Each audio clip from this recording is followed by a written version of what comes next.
My husband's phone rang. I picked it up thinking it was work. A woman whispered, "You left your underwear here again." I said nothing. She giggled, "I can't stop thinking about you. Last night was unforgettable." I ended the call quickly. The voice.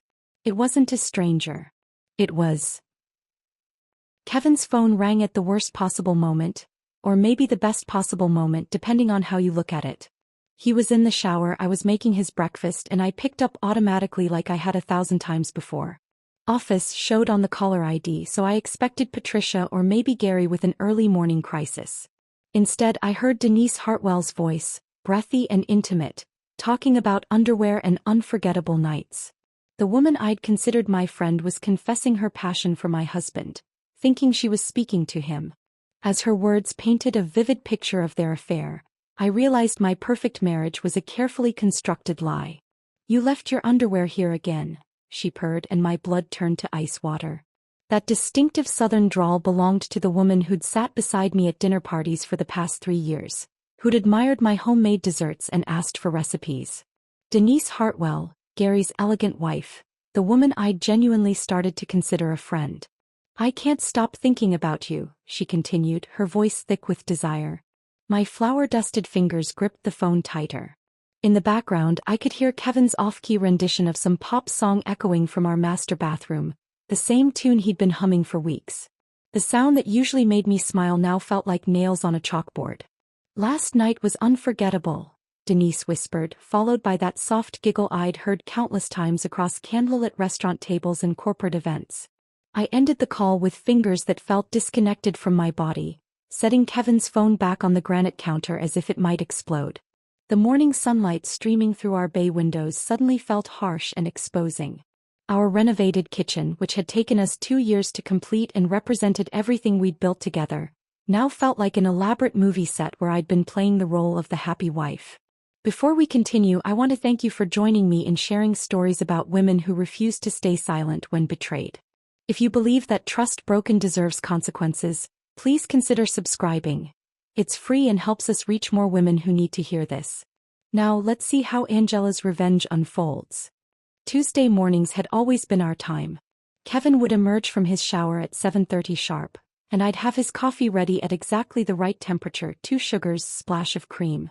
He'd read me highlights from the Wall Street Journal while I packed his lunch, our domestic rhythms so perfectly choreographed that friends often joked about our old married couple routine.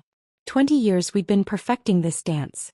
20 years since that chemistry lab at State University where Kevin had been my study partner, all thick glasses and nervous energy, blushing whenever Professor Martinez called on him. I'd found his awkward earnestness endearing, the way he'd stammer through explanations of molecular structures while I corrected his calculations with gentle patience.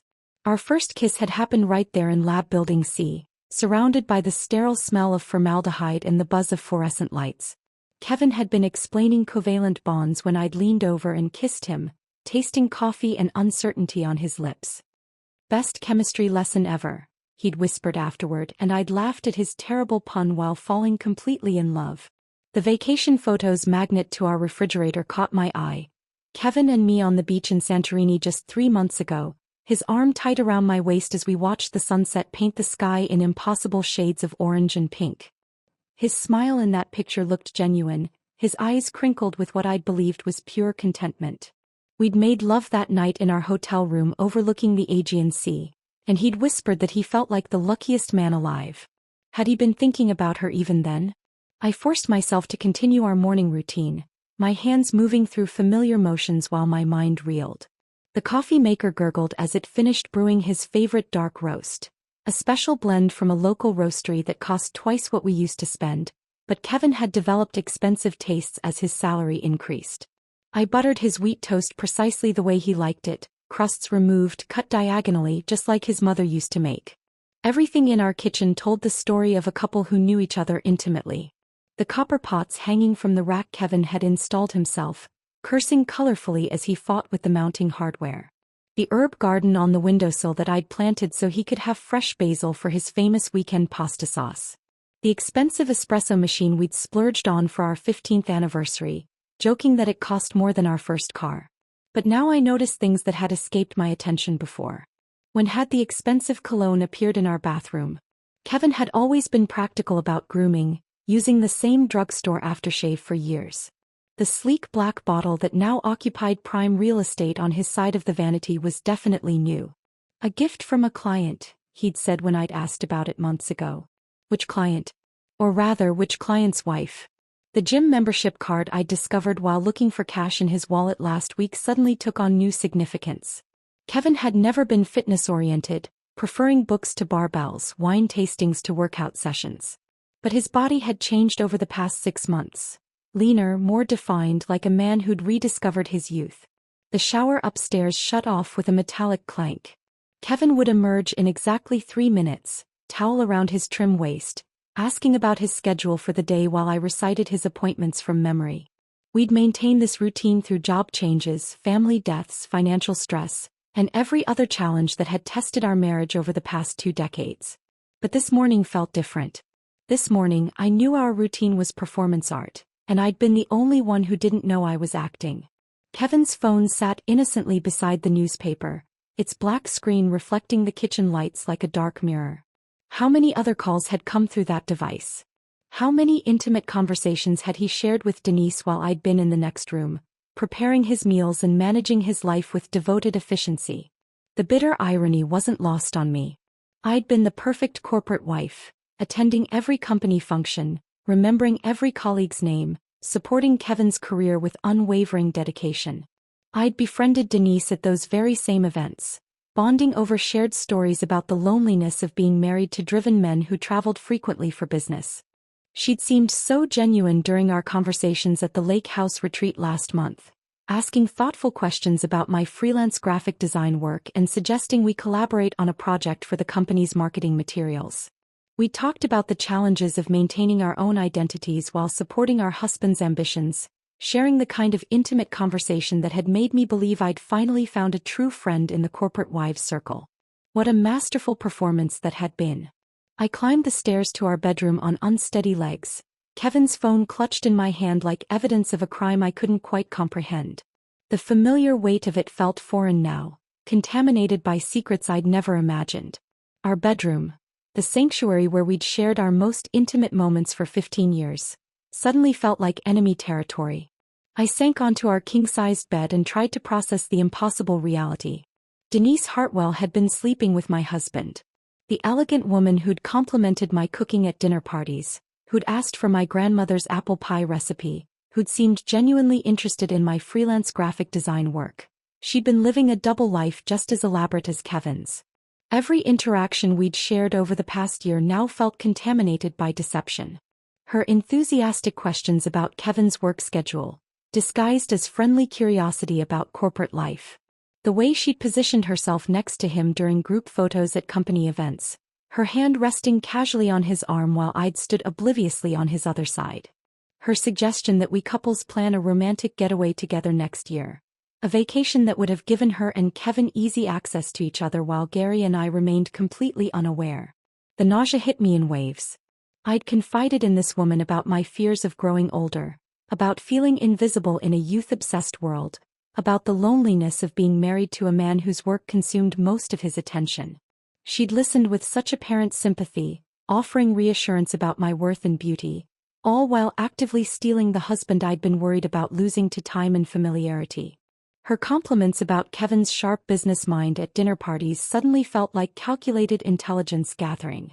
She'd asked detailed questions about his projects, his travel schedule, his responsibilities at Hartwell Industries.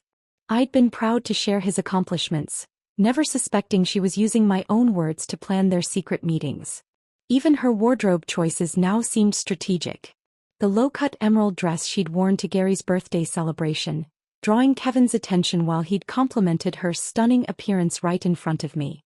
The expensive perfume that had lingered in the air whenever she'd hugged me goodbye, a scent my husband was probably intimately familiar with from their hotel encounters. The sound of Kevin's footsteps on the hardwood stairs snapped me back to immediate reality. He would emerge from the bathroom in moments, towel wrapped around his waist, asking about his schedule for the day while I recited his appointments from memory. The routine that had once felt like intimate choreography now loomed ahead of me like a performance I wasn't sure I could give. Hey babe. Kevin's voice drifted from the bathroom doorway, cheerful and unsuspecting. Who was on the phone earlier? I forced my expression into casual neutrality, grateful he couldn't see the way my hands were shaking. Wrong number. Some confused woman looking for her husband's office. The irony of my lie burned my throat. Some confused woman looking for her husband. How devastatingly accurate that actually was. Kevin appeared in the bedroom doorway, water droplets still clinging to his chest, reaching for the blue dress shirt I'd picked up from the dry cleaner yesterday. I watched him with completely new eyes, studying the body I'd known intimately for 2 decades. When had his shoulders gotten so broad? When had those defined lines appeared on his abdomen? The gym membership. Kevin had never shown interest in fitness beyond our occasional weekend walks, preferring wine tastings to workouts, intellectual pursuits to physical ones. But sometime in the past 6 months he'd transformed his body with the kind of dedication that suggested he was impressing someone specific. Looking good, I managed, hating how easily the compliment came. Kevin smiled, the same crooked grin that had made me fall in love with him in that college chemistry lab. Thanks. I've been feeling more energetic lately. Maybe it's all those early morning workouts. Workouts he'd never mentioned. At a gym I'd discovered only by accident. He selected his watch, the expensive Rolex I'd given him for our 15th anniversary, saving for months to afford the surprise that was supposed to symbolize our enduring commitment. The watch that now seemed like a prop in his elaborate deception, something expensive enough to impress his lover during their clandestine meetings. Big day ahead, Kevin said, adjusting his tie with practiced precision. Gary wants to discuss the Peterson account, and I've got that client dinner tonight. Another client dinner. The 3rd this week. My husband's calendar had become increasingly filled with evening obligations that conveniently took him away from home, away from me, away from the domestic life we'd supposedly built together. Which client? I asked, testing him. Morrison Industries. Their CFO is only in town for one night. The lie flowed so smoothly I almost believed it myself. Almost. Kevin moved through our bedroom with the confidence of a man who believed his secrets were safe, selecting his clothes with care that suggested he was dressing for someone whose opinion mattered. When had he started caring so much about his appearance? When had our marriage become secondary to his grooming routine? Don't forget we're having dinner with Gary and Denise this weekend, he said, straightening his collar in our dresser mirror. My stomach lurched at the mention of their names together, but I managed to smile enthusiastically. I'm looking forward to it. Denise mentioned she found a new restaurant she wants to try. Kevin's reflection met my eyes in the mirror for just a moment, and I searched his face for any flicker of guilt or recognition. Nothing. He seemed genuinely unconcerned, either because he was an exceptional liar or because he truly believed his deception was foolproof. She has great taste, Kevin said, and the double meaning made my skin crawl.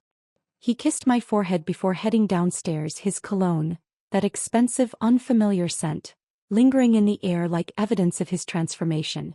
I listened to his footsteps on the stairs, the sound of the garage door opening, his BMW pulling out of our driveway. The same sounds that had marked the beginning of my solitary workdays for years, but this morning they felt like a funeral march for everything I'd believed about my life. Alone in our bedroom I attempted to return to normalcy, but my body had other plans. My hands shook so violently I couldn't hold my coffee cup without spilling. Simple tasks like making the bed became exercises in frustrated concentration as the fitted sheet slipped from my trembling fingers. The familiar routine of straightening Kevin's side of the closet, hanging up the towel he'd dropped, organizing the ties he'd rejected, felt like tending to the belongings of a stranger. I caught my reflection in our full-length mirror and barely recognized the woman staring back. My face looked gaunt, my eyes wide with shock that hadn't yet crystallized into anger. At 41, I'd always felt confident about aging gracefully, secure in Kevin's consistent affection and attraction. But now I found myself cataloging every line around my eyes, every silver thread in my dark brown hair, wondering if these natural signs of time had driven my husband into another woman's arms. Was I not enough anymore? Had I become so familiar, so predictable, that he'd needed the thrill of forbidden passion to feel alive? The questions circled relentlessly, each one cutting deeper than the last. Food became impossible. I'd prepared Kevin's favorite breakfast out of habit, but when I tried to eat the leftover pancakes, they tasted like cardboard mixed with ash. Even water felt foreign in my mouth, like my body was rejecting everything familiar as potentially contaminated. Sleep would prove equally elusive. That night, I lay beside Kevin as he breathed peacefully, his presence in our bed feeling alien and threatening. Every small sound he made, the soft whistle of air through his nose, the rustle of sheets as he shifted positions, seemed amplified in the darkness. I found myself studying his sleeping face, searching for signs of the stranger who'd been deceiving me daily. The house phone rang at exactly 8:30 that evening, just as I was pretending to read while Kevin showered before his alleged client dinner. Emma's name appeared on the caller ID, and I answered with desperate gratitude for any distraction from my spiraling thoughts. Angela. Emma's voice carried an unusual gravity that immediately put me on alert. I've been thinking about our conversation yesterday. About you seeming different lately. I'm fine, I said automatically, but the words sounded hollow even to my own ears. No, you're not. Emma had always possessed an uncanny ability to see through my protective facades, a talent that had both comforted and frustrated me throughout our lives. Look, I need to tell you something. Melissa, my friend who works in accounting at Hartwell, she's been asking me careful questions about you and Kevin. My heart began racing. What kind of questions? Emma hesitated, and I could picture her chewing her bottom lip the way she did when wrestling with difficult truths. She's noticed things at the office. Kevin's been seen around town with business associates at strange hours. Restaurants that seem more romantic than professional. Hotels during what should be normal business hours. The careful way she chose her words made it clear she was trying to prepare me for devastating news without being the one to deliver the final blow. But I already knew what she was dancing around. The question that terrified me was how long other people had been aware of Kevin's deception while I'd remained completely oblivious. Emma, I said quietly, my voice barely above a whisper, how long have people been talking? How long had I been the subject of whispered conversations and pitying glances while living in complete ignorance? I don't know, Emma admitted, her voice softer now. Melissa first mentioned seeing Kevin at that new steakhouse downtown about 6 weeks ago. He was with a woman, but it was during business hours, so she thought it might be legitimate. But then she saw them again at the Marriott bar last Tuesday afternoon, and their body language was. She trailed off, unable to finish the sentence that would confirm my worst fears. 6 weeks. At minimum, Kevin's affair had been public knowledge among his colleagues for 6 weeks while I'd been playing the devoted wife, packing his lunches and ironing his shirts and believing every lie he'd fed me about working late. After Emma left, promising to call if she heard anything else, I sat in my empty house and felt the walls closing in. Kevin wouldn't be home until after 11, assuming he was actually at a client dinner and not in some hotel room with Denise. The thought of waiting 6 hours for his return, of pretending everything was normal when he walked through our door, felt impossible. That's when I made the decision that would change everything. Kevin's laptop sat closed on the kitchen counter, the same spot where he'd left it every morning for the past year. He'd started password protecting it recently, claiming it was new company policy for data security. But Kevin had always been predictable with passwords, using the same combinations for everything from our Netflix account to his gym membership. I opened the silver laptop with hands that had stopped shaking, replaced by something colder and more focused.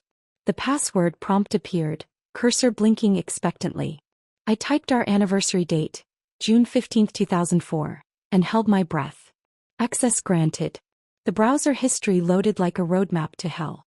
Hotel reservations at boutique locations I'd never heard of. Dinner reservations for 2 at restaurants Kevin had never mentioned. Places with romantic names like Candlelight Bistro and The Secret Garden. Online flower deliveries to an address on Elm Street that meant nothing to me. Each entry was time-stamped, creating a timeline of deception that stretched back 8 months. 8 months. While I'd been planning our anniversary trip to Italy, Kevin had been building an entirely separate life with another woman. I screenshot everything with methodical precision, my emotional shock transforming into cold analytical focus. The credit card statements painted an even more detailed picture. Charges for lingerie at expensive boutiques, purchases at jewelry stores during his lunch breaks, spa treatments for 2 at luxury resorts. Our joint savings account had been funding an elaborate romance I'd never been part of. But it was the deeper financial records that made my blood run cold.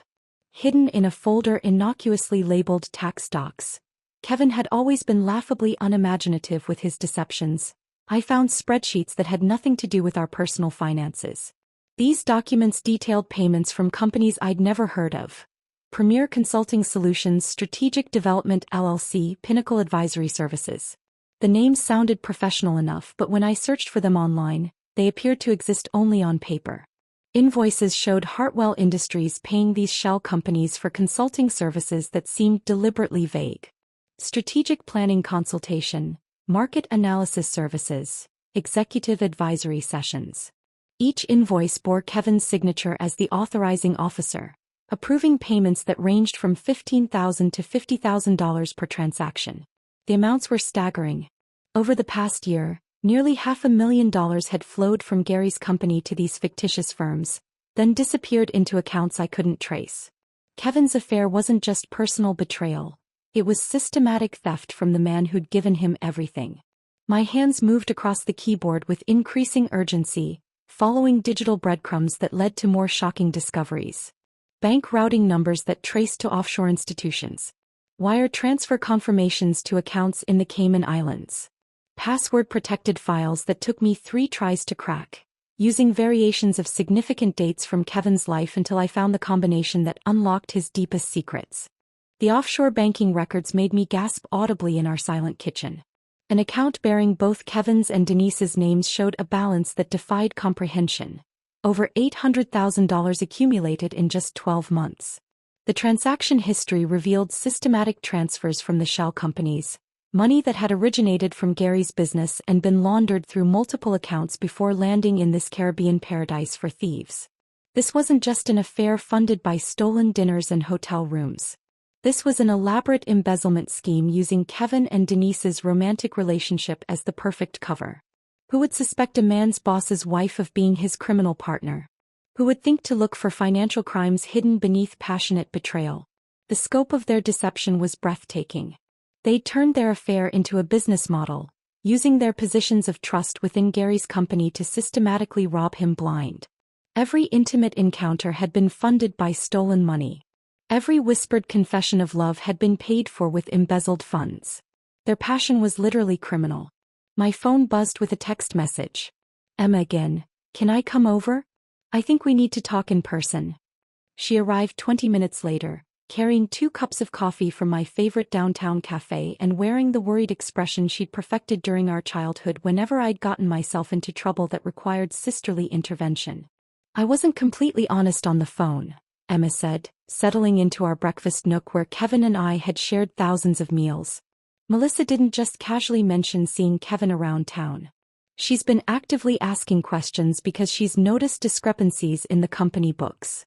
My coffee grew cold as Emma revealed the extent of her knowledge. Her friend Melissa had been conducting her own informal investigation, tracking unusual patterns in Hartwell Industries' financial records. Payments to vendors that couldn't be verified. Consulting fees that seemed excessive for the services supposedly provided. Invoice signatures that didn't match normal approval patterns. She thinks someone's been stealing from the company, Emma said quietly. And Kevin's name keeps appearing on the authorization documents. The revelation that others had suspected criminal activity while I'd been worried about marital problems felt surreal. I'd been focused on the wrong betrayal entirely. While I'd been cataloging signs of infidelity, Kevin had been committing felonies that could destroy not just our marriage but Gary's entire business empire. There's something else, Emma said, her voice dropping to barely above a whisper. Melissa saw Kevin and Denise together last week at that new downtown hotel. The one with the penthouse suites that cost more per night than most people make in a month. The final piece of the puzzle clicked into place. Kevin and Denise weren't just having an affair. They were living like royalty on stolen money, funding their passion with embezzled funds while their spouses remained completely unaware of both the personal and financial betrayal. I looked at my sister across our kitchen table, this woman who'd been trying to protect me from a truth I was only beginning to understand, and realized that my perfect life hadn't just been built on lies. It had been built on crimes. The realization sat in my chest like a stone as I stared at the evidence spread across my kitchen table. Bank statements, screenshots, financial records. Enough documentation to destroy both my marriage and Gary's company. But destroying wasn't enough anymore. I needed justice. I needed an ally who had the power to make Kevin and Denise pay for what they'd stolen from both of us. Gary Hartwell had built his company from nothing, starting in a cramped office above a deli 30 years ago and growing it into one of the city's most respected firms. He valued loyalty above profit, often keeping underperforming employees because he believed in second chances. He'd given Kevin that crucial promotion 5 years ago not because of superior qualifications, but because he trusted him completely. Now his most trusted employee and beloved wife were systematically destroying everything he'd built. I spent the weekend organizing my evidence with the methodical precision of a prosecutor preparing for trial. Financial records went into one folder, hotel receipts and restaurant charges into another, the offshore banking information into a third. By Sunday evening, I had enough documentation to send both Kevin and Denise to federal prison for embezzlement, wire fraud, and money laundering. But I needed someone with corporate authority to act on this information. Someone who could ensure Kevin and Denise faced consequences that matched the scope of their crimes. Monday morning, I dressed with deliberate care. The navy suit I'd worn to our last anniversary dinner, the pearls Kevin had given me for Christmas, the confidence I'd learned from years of corporate events where I'd played the supportive wife. But this time I was playing for different stakes. Hartwell Industries occupied 15 floors of the city's most prestigious business tower, its marble lobby gleaming under crystal chandeliers that probably cost more than most people's cars. I'd been here dozens of times for company functions, but never as anything other than Kevin's wife. This morning I walked through those glass doors with purpose that transformed me from decoration into threat. Patricia, Gary's assistant for the past decade, looked up from her computer with professional politeness that shifted to confusion when she recognized me. "Mrs. Mitchell. How lovely to see you. Are you here for Kevin? He's in the Peterson meeting until—" "I need to see Gary," I interrupted, my voice carrying an authority that surprised us both. "It's about Denise and the missing funds." Patricia's professional mask slipped for just a moment, long enough for me to catch the flicker of recognition in her eyes. He knew.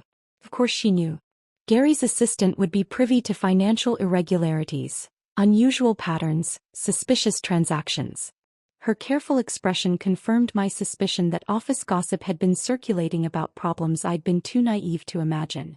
"I'll see if Mr. Hartwell is available," she said, reaching for her phone with fingers that weren't quite steady. 5 minutes later, I was sitting in Gary's corner office, 20 floors above the city, watching a man's world collapse in real time. Gary had always reminded me of my father. Distinguished silver hair, kind eyes behind wire-rimmed glasses, the bearing of someone who'd earned respect through decades of honest work. The office reflected his personality. Solid oak furniture, framed photos of company milestones, awards for community service and business ethics. "Angela," he said warmly, rising from behind his massive desk. "What a pleasant surprise. Coffee?" I declined with a shake of my head, placing my phone on his polished desktop like I was setting down a grenade. "Before we discuss the financial evidence I've discovered, you need to hear something." Gary's paternal warmth flickered with confusion, but he settled back into his chair with the patience of a man accustomed to handling crises. I pressed play on the recording I'd made of Denise's call, the volume adjusted so her intimate confessions filled his elegant office with crystal clarity. "You left your underwear here again," Denise's voice purred through the speaker. Gary's face went ashen, his hands gripping the arms of his leather chair. "I can't stop thinking about you," she continued, her giggle echoing off the mahogany walls. I watched 20 years of trust crumble in Gary's eyes as his wife's voice painted a vivid picture of passionate encounters with my husband. When the recording reached "Last night was unforgettable," Gary aged a decade in seconds, his distinguished features collapsing as the magnitude of personal betrayal registered. The silence that followed was profound. Gary stared at my phone as if it might offer some explanation that would make sense of what he'd just heard. When he finally spoke, his voice was barely above a whisper. "How long?" "I don't know yet," I admitted, sliding the folder of financial evidence across his desk. "But it's not just an affair, Gary. They've been stealing from you." He studied the documents with the focus of a man whose entire understanding of reality was being rewritten. Bank statements showing unauthorized transfers. Invoices for services from companies that existed only on paper. Offshore account records bearing both their names.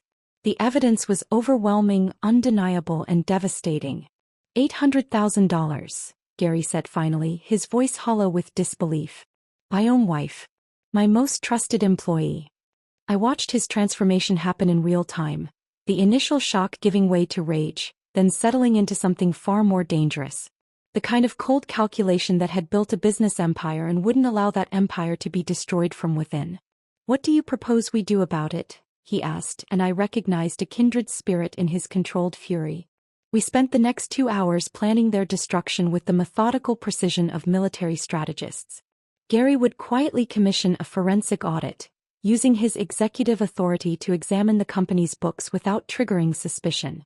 I would continue playing the unsuspecting wife, gathering additional evidence from home while maintaining the facade that kept Kevin comfortable and careless. They think they're untouchable, Gary said, studying the offshore banking records with disgust. They're using their affair as camouflage for theft. But passion makes people stupid. Overconfident. He was right. Kevin and Denise had grown so comfortable in their deception that they'd become reckless, leaving digital trails that any competent investigator could follow. Their love affair had become their weakness. We can't confront them emotionally, Gary continued, his business mind taking control. That would only give them time to hide assets and destroy evidence. We need to build an airtight legal case that ensures their destruction is complete and permanent. The word destruction hung between us, heavy with shared purpose. This wasn't about healing our marriages or seeking counseling or any of the conventional responses to infidelity. This was about justice, about making them pay for crimes that went far beyond broken vows. As I left Gary's office that afternoon, I felt something I hadn't experienced since discovering Kevin's betrayal. Control. For the first time in days, I had a plan, an ally, and the resources to fight back. Gary Hartwell was a powerful man with extensive connections in law enforcement, finance, and corporate security. Combined with my intimate access to Kevin's private life, we formed a partnership that could destroy our enemies completely. But walking to my car in the parking garage, I caught my reflection in the tinted windows and paused. The woman staring back looked different. Harder, more focused, with eyes that held calculation instead of pain. I was becoming someone I didn't recognize. Someone capable of planning another person's destruction with scientific precision. The transformation both frightened and empowered me. That evening, I sat across from Kevin at our dining room table, listening to him describe his day with careful attention to every lie and omission. When he mentioned Gary's upcoming birthday party, suggesting we purchase an expensive gift to show our appreciation, I had to excuse myself to the bathroom to compose myself. "Are you feeling all right?" Kevin asked when I returned, his concern seeming genuine enough to make me question everything I thought I knew about his capacity for deception. "Just a headache," I lied smoothly, the same kind of effortless deception he'd been practicing on me for months. The acting required to maintain normalcy while planning his downfall was exhausting, but I was discovering reserves of strength I'd never known I possessed. Each forced smile became a weapon in my arsenal. Every loving gesture was proof of my ability to deceive just as skillfully as he had been deceiving me. I was becoming exactly the kind of person I'd never thought I could be. And I wasn't sure if that terrified me or thrilled me. The transformation accelerated over the following days. I threw myself into the role of unsuspecting wife with a dedication that would have impressed any acting coach, preparing Kevin's favorite meals while my phone recorded his conversations from the kitchen counter. He'd grown comfortable discussing business over dinner, never suspecting that his devoted spouse was documenting every coded reference to their criminal enterprise. Project transfers meant money laundering. Client meetings were romantic rendezvous. Quarterly reviews referred to their timeline for disappearing with stolen funds. I learned their language like a spy mastering enemy communications, each decoded phrase adding another nail to their professional coffins. Kevin's confidence in my ignorance made him careless. He'd take calls from Denise while I folded laundry in the next room, their conversations drifting through our open doorway as I memorized every detail. They discussed moving larger amounts through the shell companies, complained about Gary's increased attention to company finances, and planned weekend getaways funded by embezzled money. "The Peterson account should clear another $60,000 next week," Kevin had said during one such call, lounging in his study while I organized his sock drawer. "We can move it through strategic development, then transfer to the island account by Friday." My hands had remained steady as I matched his dress socks into pairs, but inside, I was cataloging every word for Gary's forensic accountants to analyze. The most shocking discovery was how much Kevin enjoyed the deception itself. He'd laugh during these calls, not just with romantic pleasure but with genuine amusement at their successful manipulation of Gary. "He still thinks I'm his golden boy," Kevin had chuckled to Denise. "Poor old man has no idea his wife and his protégé are bleeding him dry." That casual cruelty toward Gary, a man who'd treated Kevin like a son, revealed depths of callousness I'd never suspected in my husband. The Kevin I'd married had been capable of great kindness, had cried during sad movies and donated generously to animal shelters. This stranger who mocked the man who'd given him everything was someone I'd never known existed. My phone rang Wednesday afternoon while Kevin was at his alleged gym session. Denise's name appeared on my caller ID and I answered with the bright enthusiasm I'd perfected over the past week. "Angela, darling," Denise's voice bubbled with false warmth. "I was hoping we could grab lunch tomorrow. Just us girls.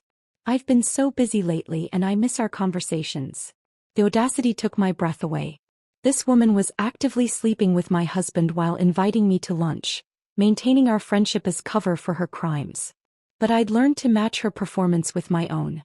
"I'd love to," I said, injecting genuine excitement into my voice.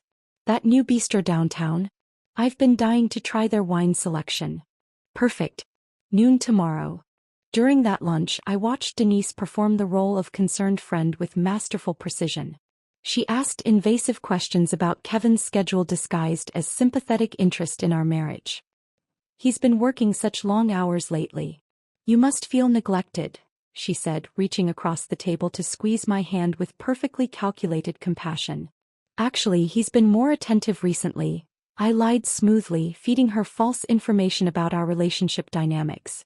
"We've been talking about taking a romantic vacation soon. Maybe somewhere tropical."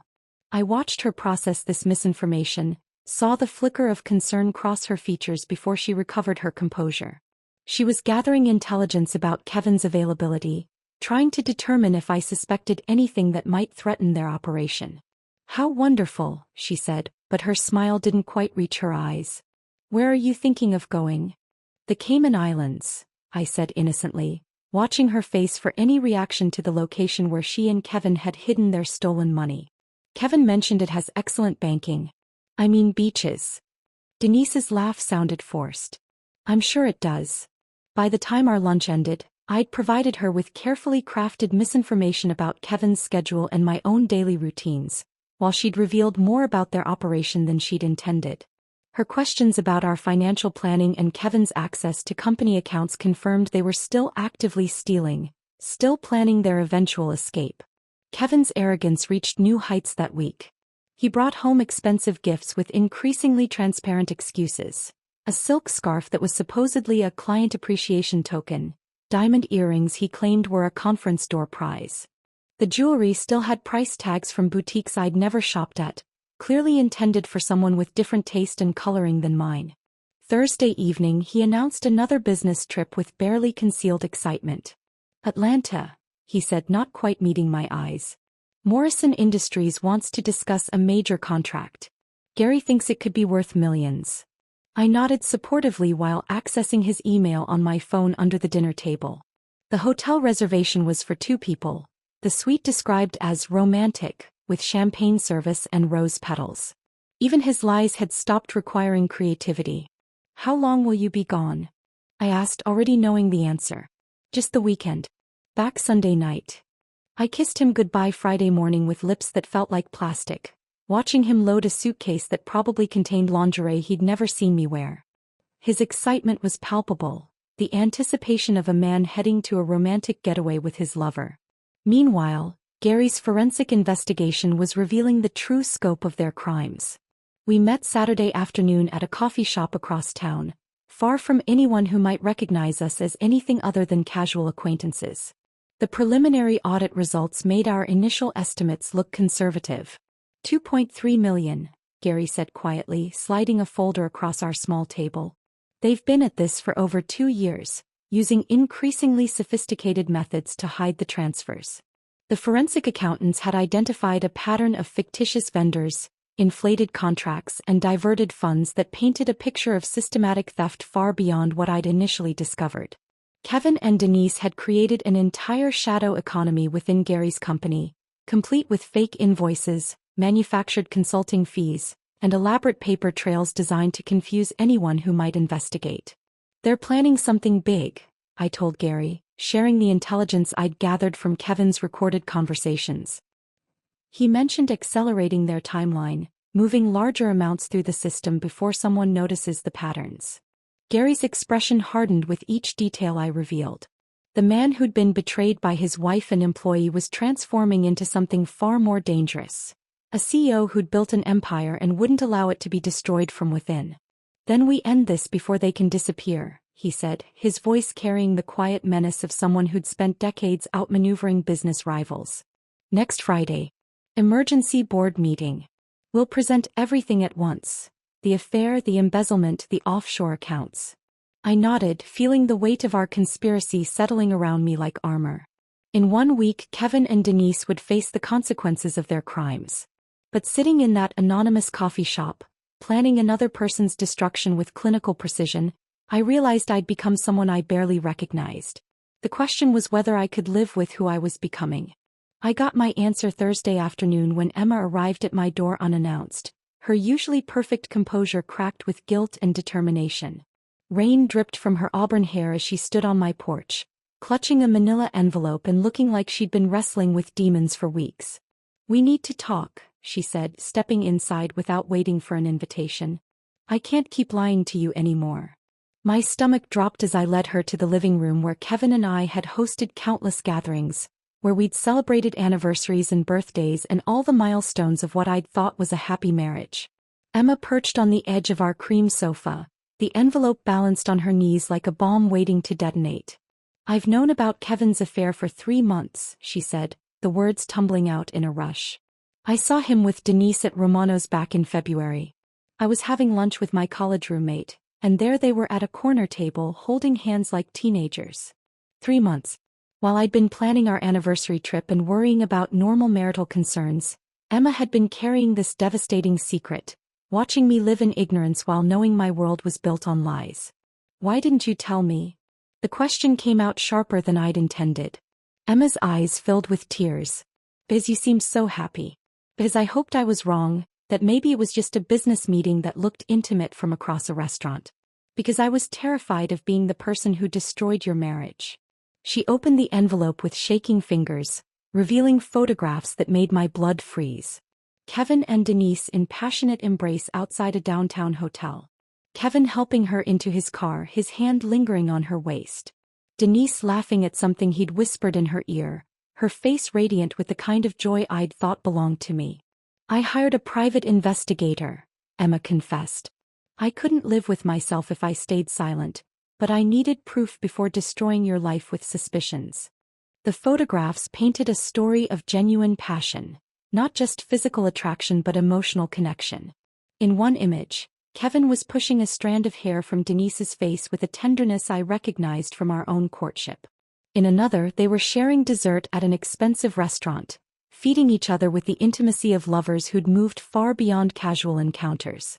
"There's more," Emma said, her voice breaking. "The investigator discovered Kevin's been involved with other women too. This isn't his first affair." The additional photographs showed Kevin with women I didn't recognize. A blonde leaving his hotel room, a brunette meeting him for drinks at various bars across the city. The timeline suggested a pattern of infidelity stretching back years, with Denise being only the most recent and financially dangerous of his conquests. While I processed Emma's devastating revelations, Gary was conducting his own investigation that revealed an even more sinister truth. We met that evening at our usual coffee shop, his face grim with discoveries that made our personal betrayal seem almost minor by comparison. "This goes far beyond embezzlement," Gary said, sliding a thick folder across our corner table. "My private investigator found evidence that Kevin and Denise have been feeding confidential information to my competitors for over 2 years.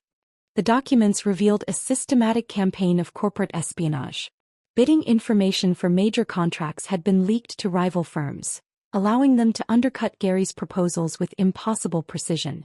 Proprietary technology developments had found their way to competitors who'd beaten Hartwell Industries to market with suspiciously similar products. Client lists and strategic plans had been sold to the highest bidders, explaining why Gary had been losing long-term business relationships to companies that seemed to anticipate his every move. Denise had access to everything, Gary continued, his voice hollow with betrayal. Board meeting minutes, financial projections, merger discussions. I shared everything with her because she was my wife, my trusted partner. She was selling our secrets while sleeping in my bed. The affair hadn't been a crime of passion that led to financial theft. It had been a calculated business operation disguised as romance, with Kevin and Denise using their relationship to systematically destroy Gary's company from within. But the most chilling discovery came when Gary's investigator traced their network of victims. Kevin and Denise hadn't targeted only Hartwell Industries. They'd been running similar operations at other companies, using seduction and manipulation to gain access to corporate secrets and financial systems. I found 3 other cases, Gary said, producing additional files. Other executives whose marriages were destroyed while their companies were robbed blind. I studied the victim profiles with growing horror. Sarah Chin, whose husband had mysteriously abandoned her and their children after becoming involved in Kevin's investment opportunities, leaving her bankrupt while millions disappeared into offshore accounts. Michael Rodriguez, whose wife had emptied their retirement savings to fund what she believed was a legitimate business partnership with Kevin before vanishing entirely. Jennifer Walsh, whose seemingly perfect marriage had imploded when her husband's affair with Denise was exposed, but not before their family business had been stripped of its assets through fraudulent consulting contracts. The pattern was identical in each case: seduction, manipulation, financial theft, and abandonment. Kevin and Denise were predators who'd refined their methods through practice, destroying lives with the efficiency of a well-oiled machine. They're not lovers, I realized, the truth crystallizing with horrible clarity. They're business partners who use sex as their primary weapon. Gary nodded grimly. The affair is just their cover story. Their real relationship is criminal, not romantic. That night, I intercepted the phone conversation that revealed their true endgame. Kevin was in the garden, speaking quietly while he thought I was upstairs watching television. From my position at the darkened kitchen window, I could hear every word. The timeline needs to accelerate, Kevin was saying. Gary's been asking too many questions about the Morrison contract. We need to trigger the crisis next week and get out before he figures out the pattern. Denise's voice crackled through the speakerphone. The Zurich account is ready. Once we transfer the final batch and expose the audit discrepancies, Gary will be so busy trying to save his company that he won't notice we've disappeared. They weren't just planning to steal more money. They were orchestrating Gary's complete destruction. Their exit strategy involved framing him for their crimes, ensuring he'd be too busy fighting federal charges to pursue them internationally. The coldness of their planning revealed the truth I'd been struggling to accept. They didn't view me and Gary as people they'd hurt in pursuit of love. We were obstacles to be eliminated, casualties in their war against anyone foolish enough to trust them. Standing in my dark kitchen, listening to my husband plan my financial ruin with his criminal partner, I realized the full extent of the danger we were facing. They weren't just thieves. They were destroyers who left nothing but devastation in their wake. The weight of that realization kept me awake that night, staring at the ceiling while Kevin slept peacefully beside me, one arm thrown across the space where I used to curl against his chest.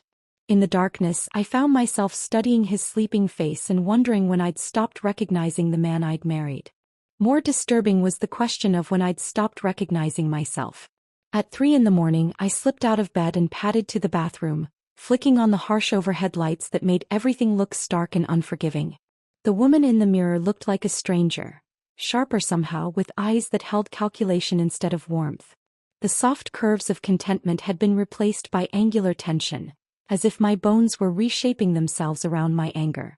When had I become someone who could plan another person's destruction with clinical precision? When had the devoted wife who'd spent 20 years nurturing our relationship transformed into someone capable of methodical revenge?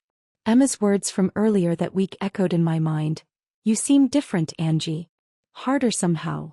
She'd said it with concern, not judgment, but the observation stung because it was accurate. I was harder, colder, more willing to cause pain than I'd ever imagined possible. The person staring back from the mirror was someone who'd spent the past 2 weeks documenting evidence with the focus of a forensic accountant. Someone who'd lied to her husband's face while planning his downfall. Someone who'd formed an alliance with his boss to ensure his complete destruction. I'd crossed lines I'd never thought I'd approach, and the most unsettling part was how natural it had begun to feel. Was I seeking justice, or had my desire for revenge transformed me into someone as calculating and ruthless as the people who'd betrayed me? My phone buzzed with a text from Gary. "Meet me tomorrow at the usual place. New developments you need to know about." The next afternoon, Gary's usual controlled demeanor had been replaced by something darker and more dangerous. He'd ordered his coffee black instead of his typical cream and sugar, a small change that somehow made him seem like a different person entirely. "I've been thinking about their punishment," he said without preamble, his voice carrying an edge I'd never heard before. "Prison isn't enough. They need to be destroyed completely, publicly, so thoroughly that they'll never recover." Gary outlined strategies that went far beyond legal prosecution. He wanted to involve tabloid journalists to ensure maximum public humiliation, to manipulate the legal proceedings to guarantee the longest possible prison sentences, to use his extensive corporate connections to ensure Kevin and Denise would be unemployable even after serving their time. "We could leak the affair details to the business press," he suggested, his eyes bright with malicious planning. Corporate executives stealing from their company to fund an affair? The story would go viral. They'd be infamous. The methodical way he planned their destruction revealed a side of Gary I'd never suspected existed. This wasn't the paternal figure who'd mentored Kevin's career or the kind husband who'd always treated Denise with gentle affection. This was someone who'd built a business empire by outmaneuvering ruthless competitors, someone capable of crushing his enemies with systematic precision. "You're enjoying this," I said, recognizing something in his expression that matched my own dark satisfaction in planning Kevin's downfall. Gary's smile was cold as winter. "They made it personal when they decided to destroy my life's work. Now I'm going to make sure they pay for it until the day they die." His transformation from grieving husband to calculating predator should have frightened me, but instead I felt a disturbing sense of kinship. We'd both been betrayed by people we'd trusted completely, and we'd both discovered a capacity for revenge that surprised us. But the cost of maintaining our conspiracy was becoming impossible to ignore. I found myself distant from friends who called with innocent invitations, paranoid about who else might be keeping secrets from me. When my college roommate Lisa called to catch up, I found myself analyzing every word for hidden meanings, wondering if she'd known about Kevin's affairs before I did. My relationship with my mother suffered most dramatically. During our weekly phone calls, her gentle questions about Kevin's work and our marriage plans felt like interrogations I couldn't answer honestly. When she mentioned how happy I'd seemed at Christmas, how radiant I'd looked dancing with Kevin at Emma's wedding, I snapped with uncharacteristic cruelness. "People aren't always what they seem, Mom. Sometimes the happiest marriages are the biggest lies." The hurt in her voice when she asked what was wrong made me hate myself, but I couldn't explain without revealing the whole devastating truth. So I retreated further into isolation, cutting myself off from the support system I'd need when Kevin's world finally collapsed. The deepest betrayal came when I discovered what Kevin had done to our personal finances. While examining our joint accounts with the same methodical approach I'd applied to his company crimes, I found evidence that he'd been systematically looting our marriage for months. Our retirement savings, 30 years of careful planning and disciplined investing, had been transferred to accounts I couldn't access without his signature. The emergency fund we'd built to weather unexpected crises had vanished into investments I didn't understand. Even the inheritance from my father, money that was supposed to secure my future, had been moved to offshore holdings that existed only on paper. Kevin hadn't just been stealing from Gary's company. He'd been preparing to leave me financially ruined, ensuring I'd have nothing while he disappeared with Denise to live like royalty on their stolen fortune. The calculated cruelty of his planning was breathtaking. While I'd been worrying about our marriage, he'd been systematically dismantling my financial security. While I'd been packing his lunches and supporting his career, he'd been transferring my inheritance to accounts I'd never be able to touch. This wasn't passion overcoming judgment.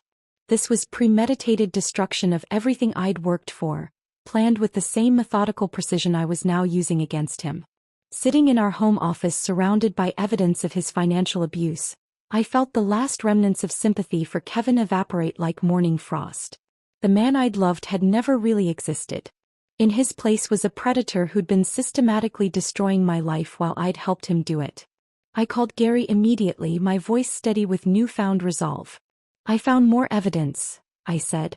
"And I'm ready to end this completely." Gary's voice through the phone carried a satisfaction that matched my own grim determination. "Good. Meet me at the office tomorrow morning. We need to coordinate the final phase." The next 48 hours blurred together in a haze of technical preparation that made me feel like I was starring in a corporate espionage thriller. Gary provided me with surveillance equipment that seemed impossibly sophisticated for a legitimate business. Recording devices smaller than quarters, software that could remotely access phone systems, cameras disguised as everyday objects. "Where did you get all this?" I asked, examining a recording device that looked identical to a pen. Gary's smile was enigmatic. 30 years in business teaches you to prepare for every kind of betrayal. I've been planning for something like this longer than you might think. His answer raised questions I wasn't sure I wanted answered, but I was too deep into our conspiracy to question his methods now. Installing the recording software on Kevin's phone required waiting for one of his marathon shower sessions. I slipped into our bedroom while he sang off-key behind the frosted glass, my hands steady as I connected his device to the laptop Gary had provided. The software installed in less than 3 minutes, creating a digital bridge that would transmit every call directly to a secure server Gary controlled. "Done." I texted Gary using the encrypted messaging app he'd insisted we use for all communications. "Perfect. Phase 2 begins tonight." That evening, Gary hosted what appeared to be an elegant dinner party to celebrate Hartwell Industries' successful third quarter. The invitation had gone out to the company's senior staff and their spouses, a tradition Gary had maintained for years. Kevin had been excited about attending, viewing it as another opportunity to strengthen his position within the company hierarchy. If only he'd known he was walking into a trap. Gary's home reflected his success and taste, understated elegance with museum-quality art and furniture that whispered rather than shouted about wealth.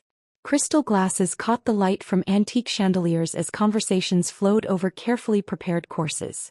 To any outside observer, it was a perfect corporate social gathering. But 3 of the people at that table knew it was actually an elaborate sting operation. I watched Kevin and Denise perform their charade of casual acquaintance with the fascination of someone studying dangerous animals in captivity. They were masterful actors, maintaining appropriate distance while communicating through a complex system of glances and subtle gestures. When Kevin complimented Denise's dress, his tone remained professionally appropriate, but his eyes lingered just long enough to suggest appreciation that went beyond politeness. Denise responded with equal skill, thanking him with a smile that appeared grateful rather than intimate. But under the table, I watched her foot find his, their secret connection happening inches from where Gary and I sat pretending obliviousness. "Angela's been such a dear friend," Denise said during the main course, her voice warm with manufactured affection. "We really must plan that lunch we've been discussing." The audacity of maintaining our friendship while actively destroying my life was breathtaking. She complimented my earrings, the same vintage sapphires she'd admired at the lake house retreat, while planning my financial ruin.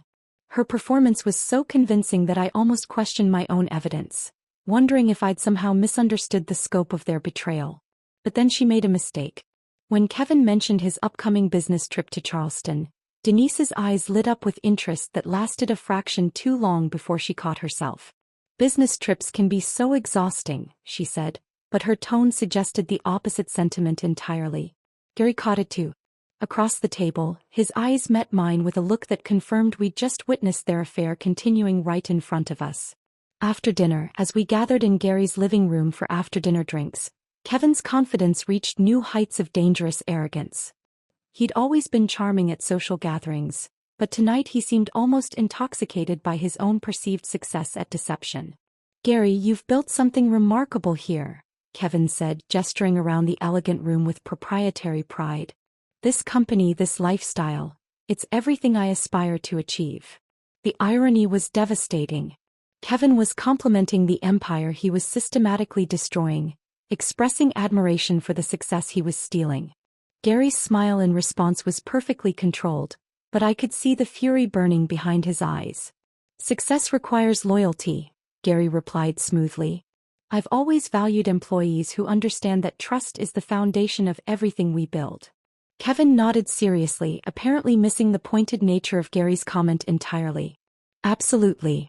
Loyalty and integrity are everything in business. Denise agreed enthusiastically, raising her wine glass in a toast to honest partnerships.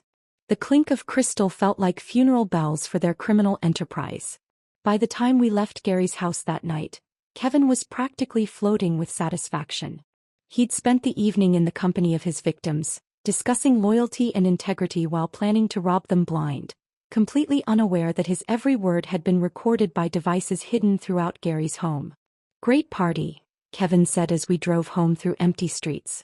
Gary seemed particularly relaxed tonight. I think he's finally starting to trust my judgment completely. I managed an appropriate response while my mind raced through the implications of what we'd just witnessed. Kevin and Denise's arrogance had reached levels that would make their downfall even more satisfying. They'd become so comfortable with their deception that they'd stopped being careful, stopped considering the possibility that their victims might fight back. The following Monday, Gary sent out an email that made my heart race with anticipation.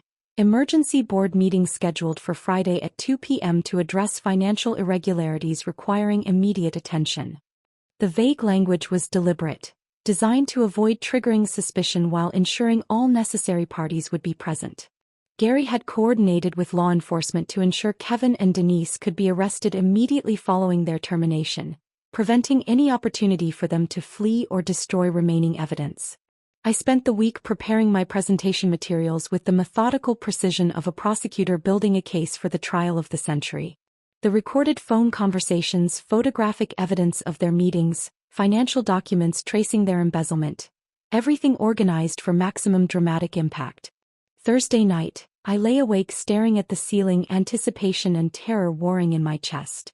Tomorrow, Kevin would walk into that boardroom expecting another routine corporate meeting. Instead, he'd face the complete destruction of everything he'd stolen and built through deception. The woman who'd answered that wrong phone call 3 weeks ago would never have imagined herself capable of orchestrating someone's professional and personal annihilation. But that woman no longer existed. Friday morning arrived with the weight of inevitability. I dressed in my most professional suit, charcoal gray with a silk blouse that commanded respect, and applied makeup with the precision of someone preparing for war. The woman in my bathroom mirror looked like she belonged in a boardroom, like she'd spent years building toward this moment rather than stumbling into it through a misdirected phone call. Kevin left for work with his usual kiss goodbye, completely unaware he was walking into the most important meeting of his life. He'd been particularly cheerful all week, mentioning the emergency board meeting with casual confidence. Probably just quarterly projections, he'd said over breakfast. Gary likes to keep everyone on their toes with these surprise sessions. I arrived at Hartwell Industries 30 minutes early, taking the elevator to the 20th floor where the executive boardroom commanded panoramic views of the city Kevin would soon lose access to forever. The forensic auditors had worked through the night to prepare final documentation, their findings organized into a presentation that would strip away any possibility of denial or deflection. Gary stood at the head of the polished conference table, his silver hair perfectly styled, his navy suit tailored to project authority and control. He looked like a man about to deliver justice rather than devastating news, his earlier grief replaced by something far more dangerous. Thank you all for accommodating this emergency session, Gary began as board members filed into their seats. Kevin entered with his usual confidence, shaking hands and exchanging pleasantries with colleagues who had no idea they were about to witness his professional execution. His confident smile faltered slightly when he noticed me seated at the back of the room, but he recovered quickly, offering a small wave that suggested mild confusion rather than alarm. After all, why would his wife's presence at a company meeting trigger suspicion? We're here today to address a matter of theft, fraud, and breach of fiduciary duty that strikes at the very heart of this organization, Gary announced, his voice carrying the authority of a man who'd built an empire and wouldn't allow it to be destroyed from within. The massive screen behind Gary illuminated with financial data that made several board members gasp audibly. Spreadsheets detailed every fraudulent transaction Kevin and Denise had orchestrated, their theft mapped with forensic precision across 18 months of systematic embezzlement. $2.3 million, Gary continued, his voice steady despite the magnitude of the revelation. Stolen through an elaborate network of shell corporations, fictitious consulting fees, and unauthorized transfers to offshore accounts. Kevin's face went through a fascinating transformation, confusion giving way to recognition, recognition blooming into fear, fear crystallizing into desperate calculation. I watched him realize that his carefully constructed financial crimes had been completely exposed, that his digital footprints had led investigators directly to his secret accounts. Board members who'd trusted Kevin implicitly reacted with visible anger and betrayal. Robert Chin, who'd mentored Kevin during his early years, looked physically ill. Maria Santos, who'd approved Kevin's last promotion, shook her head with disgust. The man they'd considered a rising star in corporate leadership was being revealed as a common thief. The perpetrator used his position of trust to authorize payments to companies that exist only on paper, Gary explained, highlighting specific transactions on the screen. These funds were then laundered through multiple accounts before reaching their final destination: offshore banks in non-extradition territories. I stood slowly, feeling every eye in the room shift to focus on me as I walked to the front of the boardroom. My heels clicked against the marble floor with a rhythm that matched my steady heartbeat. The nervousness I'd expected was absent, replaced by calm determination that surprised me. "The financial evidence is compelling," I said, my voice carrying clearly through the silent room. "But it doesn't tell the complete story of how we uncovered this conspiracy." I placed my phone on the polished conference table and looked directly at Kevin. His face had progressed from pale to gray, sweat beading on his forehead despite the room's aggressive air conditioning. 3 weeks ago, I answered Kevin's phone thinking it was a work call. Instead, I heard this. I pressed play. Denise's recorded voice filled the elegant boardroom with intimate clarity that made the corporate setting feel suddenly obscene. "You left your underwear here again." The gasps were immediate and visceral, a collective intake of breath from 12 shocked professionals who'd never expected to hear such intimate confessions during a business meeting. Several board members shifted uncomfortably in their leather chairs, unsure where to direct their eyes as a married woman's passionate confessions echoed off mahogany walls. "I can't stop thinking about you," Denise's voice continued, her giggle particularly devastating in the sterile corporate environment. Kevin's mouth opened and closed soundlessly, his usual eloquence completely abandoned as he watched his secret life broadcast to his professional colleagues. The confident executive who'd entered this room had been replaced by a cornered animal with no escape route. "Last night was unforgettable," the recording concluded, followed by that final damning giggle that had haunted my nightmares for weeks. The silence that followed was profound. Gary's voice, when he finally spoke, carried the quiet menace of a man who'd been betrayed by the two people he'd trusted most completely. "That's my wife's voice," he said, each word dropping like a stone into still water. "Talking to my employee about their affair. And as the financial evidence demonstrates, they weren't just betraying their marriages. They were systematically stealing from this company to fund their relationship." Kevin finally found his voice, but what emerged was desperate and unconvincing. "This is all a misunderstanding. I can explain everything. Denise and we were working together to expose financial irregularities in the system. The offshore accounts were honeypots designed to catch the real thieves." His explanation was so obviously fabricated that several board members actually laughed. The man who'd once commanded respect through his intelligence and strategic thinking was now babbling like a child caught with stolen candy. "The evidence shows continued theft up until last week," Gary countered smoothly. "Including your reservation for 2 people at a Charleston resort this weekend. Was your wife planning to join this business investigation?" Kevin's face crumpled as he realized even his most recent lies had been exposed. The vote to terminate his employment was swift and unanimous. 12 hands raised without hesitation, sealing Kevin's professional fate in less than 30 seconds. But Gary had saved his masterstroke for last. "This board now has a vacancy," Gary announced, his eyes never leaving Kevin's devastated face. "A position requiring absolute integrity, unwavering loyalty, and the strategic thinking necessary to protect this company from future threats." He turned to me with something that might have been a smile if it had contained any warmth. "I nominate Angela Mitchell for Vice President of Strategic Operations." The second vote was equally swift and unanimous. As I signed my employment contract with hands that had learned not to tremble, federal agents entered the boardroom to place Kevin under arrest.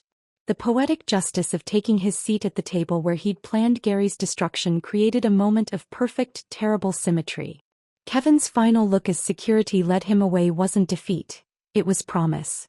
That look haunted me as I walked through Hartwell Industries' marble lobby 3 hours later, my new corporate key card granting access to elevators and floors that had been Kevin's domain just that morning. The building felt different now, not because the architecture had changed but because my position within it had shifted fundamentally. I was no longer the supportive wife visiting her husband's workplace. I was an executive with my own corner office, my own parking space, my own secretary. The view from Kevin's former office was spectacular. 20 floors above the city, windows stretching from floor to ceiling, the kind of panoramic vista that was supposed to symbolize success and achievement. I sat in his ergonomic leather chair, still warm from his body heat just hours ago, and tried to feel the satisfaction I'd imagined this moment would bring. Instead, I felt hollow. The news trucks gathered outside the building by 4 o'clock, their satellite dishes extending like metallic flowers reaching for scandal. Kevin's arrest had already leaked to local media, and by evening the story would dominate business news coverage. Hartwell Industries executive arrested for embezzlement and corporate espionage scrolled across screens throughout the city, Kevin's professional headshot displayed beside images of him being led away in handcuffs. Denise's arrest an hour later provided additional spectacle. Gary had timed it perfectly, ensuring she was in the Hartwell building when federal agents arrived. The woman who'd manipulated me with false friendship was handcuffed in the same lobby where she'd attended company parties as the respected boss's wife. Employees who'd deferred to her authority watched her downfall with the fascination reserved for witnessing the mighty fall. The legal consequences unfolded with satisfying efficiency. Federal charges for embezzlement, wire fraud, money laundering, and conspiracy ensured both Kevin and Denise would face decades in prison. Civil forfeiture proceedings immediately froze their offshore accounts, luxury cars, and the Charleston property they'd purchased with stolen funds. The legal machinery that had seemed so abstract during our planning phase became devastatingly real as it ground their lives into dust. But watching Kevin's professional execution on the evening news, I felt none of the triumph I'd expected. His mugshot appeared next to anchors discussing the case with serious expressions, his familiar face transformed into the kind of criminal photograph that would haunt internet searches forever. This was the man I'd loved for 20 years, reduced to a cautionary tale about corporate crime and marital betrayal. My first week as vice president of strategic operations passed in a surreal haze of congratulations and concerned whispers. Colleagues who'd treated me as decoration for years suddenly sought my opinions on major decisions. Patricia, who'd been Gary's assistant, now reported to me with professional deference that felt both gratifying and unearned. "Mrs. Mitchell," she said during my second day, her voice carefully neutral. "The Peterson account needs your approval for the contract modifications." Mrs. Mitchell. Not Angela, not Kevin's wife, but Mrs. Mitchell. A person with authority and influence independent of any relationship to a man. The transformation should have felt empowering, but instead, it reminded me that my new identity had been built on the ruins of my old life. Emma visited my new office the following week, her expression carefully controlled as she examined the symbols of my corporate ascension. The mahogany desk, the original artwork, the expensive coffee machine that came with executive privileges, all of it impressed and worried her in equal measure. "You got everything you wanted," she said, but her tone suggested she wasn't entirely certain that was a positive development. "Did I?" I asked, gesturing toward the floor-to-ceiling windows that showcased my elevated status. "Or did I just become someone I never intended to be?" Emma's concern was justified. Success built on revenge carried a weight that legitimate achievement never would. Every contract I signed, every decision I made, every moment of respect I commanded felt tainted by the knowledge that I'd gained my position through destruction rather than merit. The social consequences proved equally complex. Friends who'd known Kevin and me as a couple struggled to choose sides, with some admiring my strength in exposing his crimes while others whispered about my ruthless pursuit of justice. Dinner party invitations dried up as people wrestled with how to include the woman who'd destroyed her husband's life, even if he'd deserved it. 6 months after Kevin's arrest, I sat in my corner office watching his sentencing hearing broadcast live on the financial news channel. 15 years in federal prison, followed by a lifetime of supervised release and restitution payments that would ensure he'd never regain financial stability. The judge's words carried the weight of absolute justice, but I felt none of the satisfaction I'd expected from his complete downfall. Denise received 12 years, her sentence reduced slightly due to cooperation with authorities investigating their network of other victims. She'd looked smaller in her orange jumpsuit, her usual elegance replaced by institutional anonymity. The woman who'd manipulated me with false friendship had been reduced to a prisoner number and a cautionary tale. But victory felt increasingly hollow as the months passed. My marriage was over, my trust in others permanently damaged, my capacity for forming genuine connections compromised by the calculating person I'd become. The executive who signed million-dollar contracts felt like a stranger wearing my face, successful but fundamentally isolated. Emma's visits became less frequent, our conversations strained by her discomfort with my transformation. "You got justice," she'd said during our last lunch together. "But what did it cost you?" The answer to that question was becoming clearer every day. I'd gained power, respect, and financial security while losing the ability to trust, to love, to connect with others without wondering about their hidden agendas. The woman who'd answered that wrong phone call had been naive but capable of genuine happiness. The executive who'd replaced her was successful but fundamentally alone. As I prepared to leave the office on the anniversary of that life-changing phone call, my desk phone rang with a number I didn't recognize. I answered with the confident authority I'd developed over the past year. "Angela Mitchell." A male voice, polite but carrying unmistakable menace, responded, "Kevin says hello. He'll be eligible for parole in 8 years. We'll be in touch." The line went dead before I could respond, leaving me staring at the phone with the same cold dread I'd felt exactly 1 year ago. The message made it clear that Kevin's network of criminal associates remained active, that my newfound security might be temporary, that revenge had created cycles of retaliation that would never truly end. I sat in my corner office, surrounded by the symbols of my victory, and realized that the phone call that had destroyed my marriage might have been just the beginning of a war that would define the rest of my life. Some prices are too high to pay even for perfect revenge. If this story of calculated revenge had you gripping your seat, hit that like button right now. My favorite part was when Angela played that recording in the boardroom, watching Kevin's face crumble in real time. What was your favorite moment? Drop it in the comments below. Don't miss more thrilling stories like this. Subscribe and hit that notification bell so you never miss an upload.